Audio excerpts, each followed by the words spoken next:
For today, magluto ta og tinola na naay guso. Nalimot man ko unsay ngalan ng isda oy.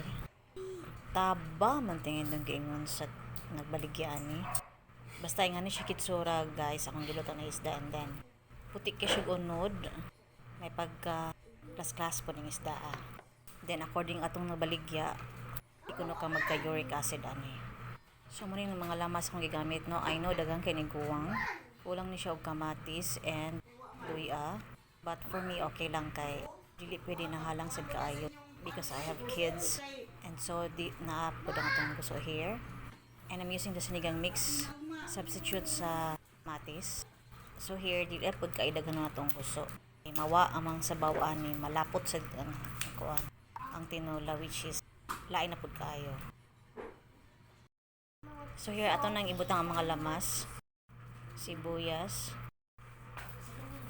and tangad, sili espada. Actually wala gyud na siya kahalang kay ang mga bata manggod. Dili mga paghalang ang sabaw. So ato lang idungan ang isda with the lamas until mabukal siya.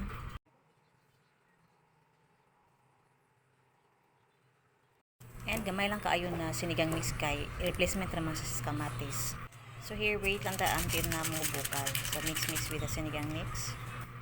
And then I'm using the patis instead of asin kay mas na siya namnam. I mean mas lami ang imong luto. Na siya texture compare sa asin. Mas yummy siya kibali.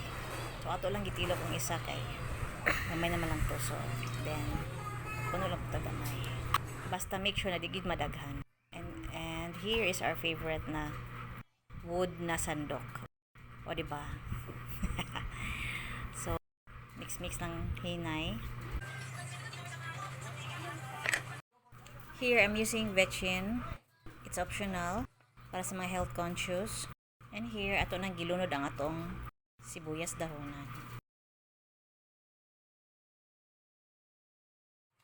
So here ato na sa isago lang ato ang guso. Di lang kayo daghan ha kay makalapot ni siya sabaw. So tama lang yun.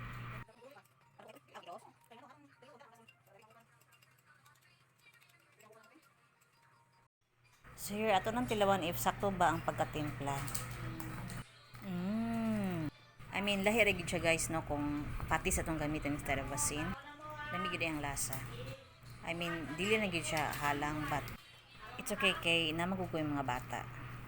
Mo magini atong unahon pero may kada magluto ta. We'll have to make sure na sila mga on gid sa atong linuto. Nikaon man pud sila and then napadaghan ganilang kaon. Especially silok nga himilian ba kayo silok. This is my favorite part, ang mata sa isda. Please heart and follow. See you on my next vlog. Bye!